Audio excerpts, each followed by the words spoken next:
Oke, selamat pagi teman-teman. Pagi. Oke, ini kesekian kalinya kita bertemu secara virtual lewat Zoom. Karena sekarang juga lagi masa pandemi, jadi kita tidak bisa berkumpul, bertemu secara langsung begitu, secara tatap muka.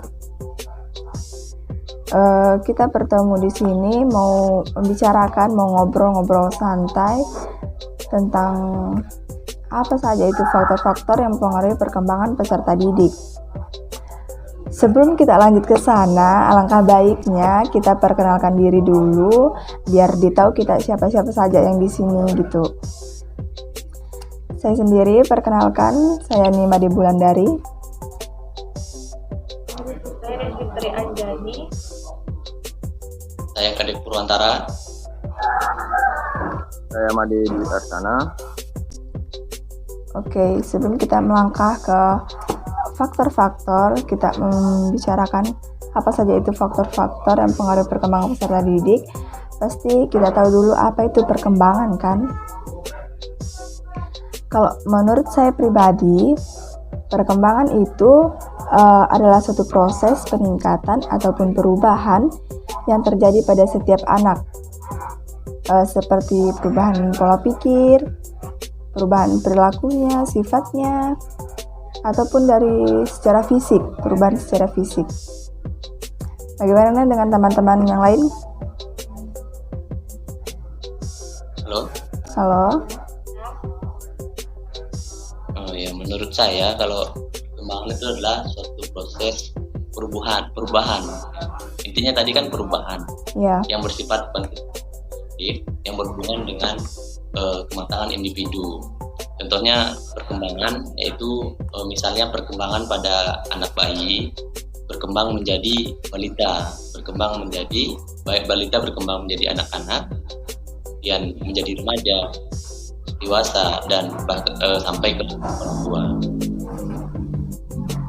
Juga ditandai dengan bertambahnya pengetahuan atau keterampilan ke tingkat yang lebih tinggi. Misalnya kayak bayi misalnya tuh. Yeah. Bayi kan dari awal belum bisa berjalan. Baru lahir itu kan belum bisa berjalan. Iya. Kelamaan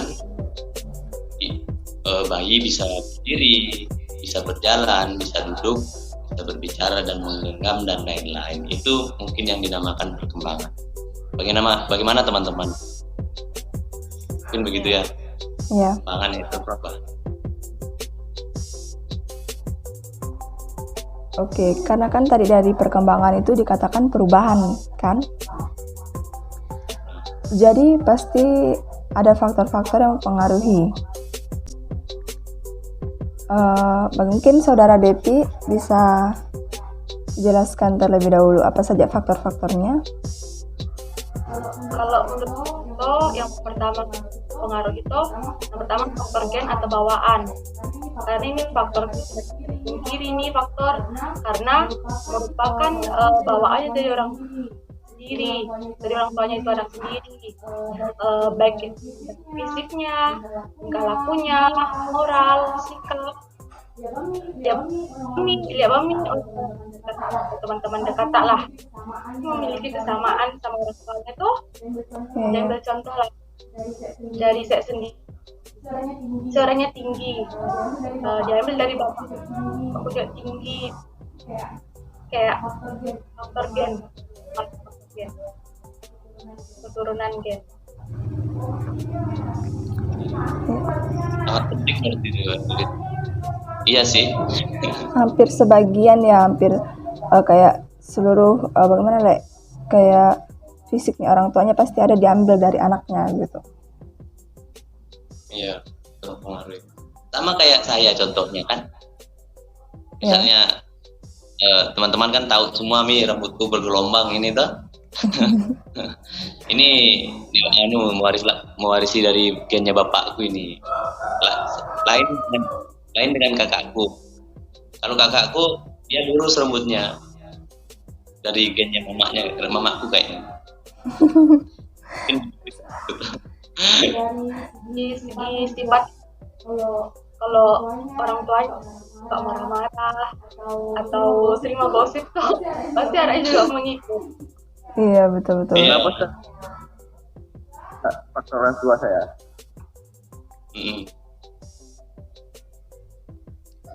Faktornya untuk kayak gitu. Ya, Om. Ya, bisa. Halo? Halo? Oke. Berikutnya yaitu lingkungan. Iya. Contoh ya, kalau lingkungan itu pengaruh dari teman sekitar gitu. Iya, pokoknya kayak faktor lingkungan dia kayak nyangkut semua lingkungan. Iya. Dari teman, keluarga, sosialnya juga. Iya, kalau temannya baik pasti ikut juga, itu kan itu anak baik. Tapi kalau temannya tidak baik, bisa dikatakan kayak buruk begitu, pasti ikut-ikut juga. Keren gitu. Sambil contoh ini tuh, kemarin saya punya teman ini di sini, sebaya. Iya. Ya, seumuran saya. Dia berteman sama kakak di atas saya. Maksudnya orang yang sudah dewasa. Iya, orang yang sudah dewasa. Di lingkungan tersebut itu setiap harinya mungkin satu hari itu ada terus botol di rumahnya itu, di tongkrongannya itu, botol minuman ya. Iya. Jadi setiap mereka ya mabuk-mabukan begitu.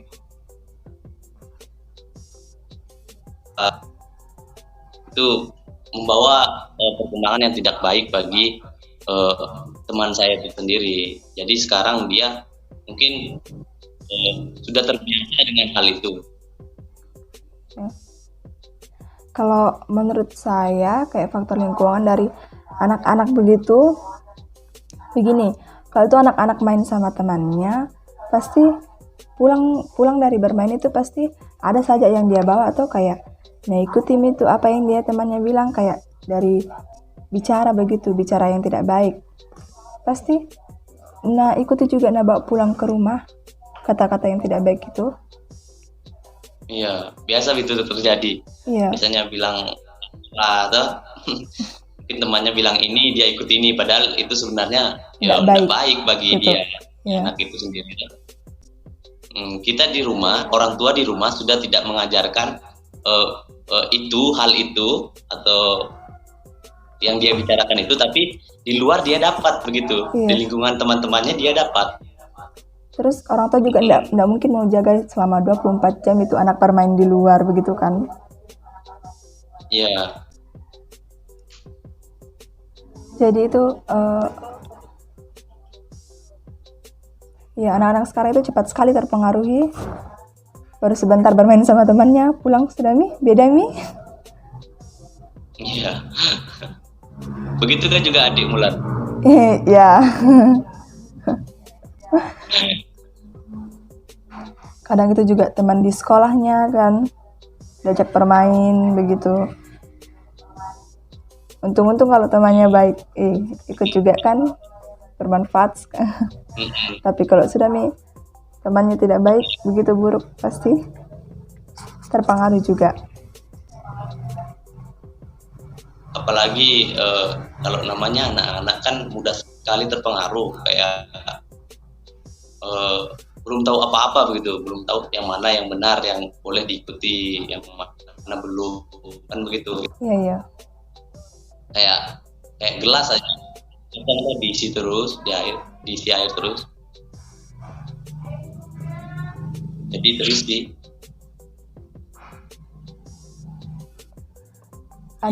Iya, ada juga kadang itu anak-anak yang kayak temperamennya itu cepat sekali berubah. Kayak misalnya tadi bagus-bagus sih diam begitu, tiba-tiba nanti nangis, nanti marah begitu. Kadang kayak yang begituan itu ikuti dari orang tuanya. Ikuti dari sifat orang tuanya, yang kayak orang tuanya cepat marah begitu pasti ikuti juga. Iya. Gitu. Kadang itu sifat orang tuanya dicontohkan juga, nah ikuti, padahal itu nggak baik. Jadi kayak ini tuh anak-anak itu kayak belum bisa dia menyaring apa yang baik, apa yang buruk tuh, nah ikuti saja begitu. Karena biasa dilihat tuh. Iya. Terus ada lagi tuh faktor yang mempengaruhi itu faktor kelas sosial atau ekonominya. Kelas sosial. Iya. Dan status ekonomi begitu. Iya. Itu salah satu hal yang sangat berpengaruh bagi perkembangannya seorang peserta didik kan. Apalagi kayak sekarang sudah masa pandemi, belajar secara online, daring kan, pakai HP. Belum tentu semua itu anak-anak punya HP, belum tentu juga semua orang keluarga itu punya ekonomi yang bagus begitu, yang berkecukupan. Jadi kadang mungkin ya bagaimana? Mungkin kalau misalnya seperti sekarang nih ya, anak kan belajar pakai HP. Iya. Mungkin yang dari ekonomi rendah itu susah untuk membeli data atau tidak punya HP misalnya. Itu mentalnya mereka kan jadi down gitu. Mungkin bisa akan menjadi lebih kuat, mentalnya mereka bisa jadi lebih kuat karena keadaan orang tuanya, keadaan ekonominya. Karena sudah terlatih, mungkin dia akan mencari mencari uang gitu untuk membeli data. Sehingga karakter yang akan terjadi itu dia akan kuat begitu. Iya. Beda sama orang yang sudah punya, orang yang sudah kaya, dia pasti dibelikan sama bapaknya atau mamanya. Gampang dia kalau data. Jadi mentalnya itu kayak ya begitu-begitu saja. Kayak sudah terbiasa. Iya, kalau itu bagaimana Devi dulu? Dan juga dari gizi makanannya kan, faktor sosial kan, mungkin ada yang kelas tertentu kan makanannya cuma itu aja, akan membuat juga gizi makanannya. Iya, kayak kurang vitamin begitu. Kan kalau misalnya kita kan mungkin makannya kayak banyak-banyak gitu tuh, jadi kayak berpengaruh juga. Iya. Berbeda dengan yang kelas menengah ke bawah. Makannya itu pasti itu terus, kayak kalau orang yang berada, iya, belum lagi itu lagi kayak mie instan begitu, makanan-makanan yang instan, berpengaruh sekali. Berpengaruh juga perkembangan fisik yang mungkin ke tinggi badan misalnya. Iya. Orang kaya kan biasa minumnya kalsiumnya susu terpenuhi. Iya, makanan bergizi itu kan biasanya kan. Jadi, berenang dia punya kolam berenang. Jadi dia cepat tinggi begitu, pertumbuhannya cepat. Beda sama anak-anak yang tidak punya. Betul. Ya, jangankan minum susu, mau makan saja susah. itu maksudnya jangan beli susu tuh. Jadi perkembangannya itu agak lambat menurut saya.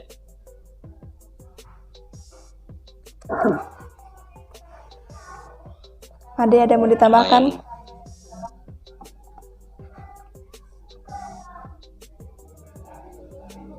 Kalau menurut saya status ekonominya itu contoh ya, bajunya siswa itu kan ada yang bagus dan tidak, tergantung juga pendapatan dari orang tuanya begitu. Iya, kadang itu orang menengah kelas ke bawah ada itu yang sepatunya robek, tapi tetap juga nak pakai ke sekolah kan. Berbeda dengan yang sudah kayak berada begitu tercukupi.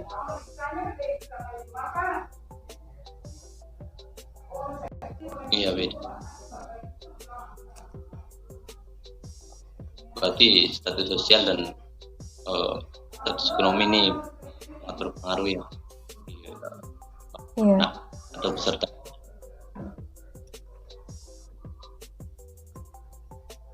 Kadang juga itu kayak dari kecerdasan begitu. Kadang orang tuanya cerdas, ada orang tuanya cerdas tapi anaknya tuh kayak biasa-biasa bangji. Kayak ada juga yang orang tuanya cuma biasa-biasa aja pengetahuannya, tapi anaknya tuh cerdas, selalu dapat ranking pertama di sekolah. Pengaruh lingkungan juga biasa atau bukan keturunan. Iya. Itu kecerdasan. Bagaimana? Ekonomi juga berperan penting yang di sana yang Bulan bilang tadi.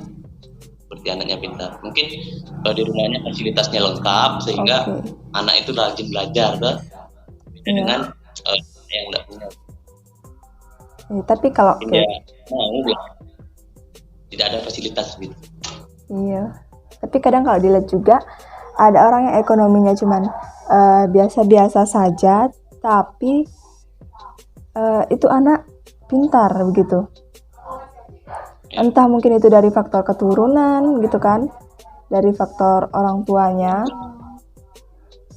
dituruni dari orang tuanya, begitu. Iya. Apakah teman-teman ada lagi faktor-faktornya yang mempengaruhi? Masih ada yang mau ditambahkan? Tidak ada. Halo? Halo? Oke. Oh, iya. Sudah tadi kan kita sudah menjelaskan kita apa yang kita katakan, apa itu faktor-faktor kan yang mempengaruhi perkembangan peserta didik. Mungkin cuman itu yang kita bisa sampaikan gitu kan. Semoga itu bisa bermanfaat bagi kita semua, bagi teman-teman semua, bagi teman-teman yang menonton ini. Semoga bisa bermanfaat buat teman-teman.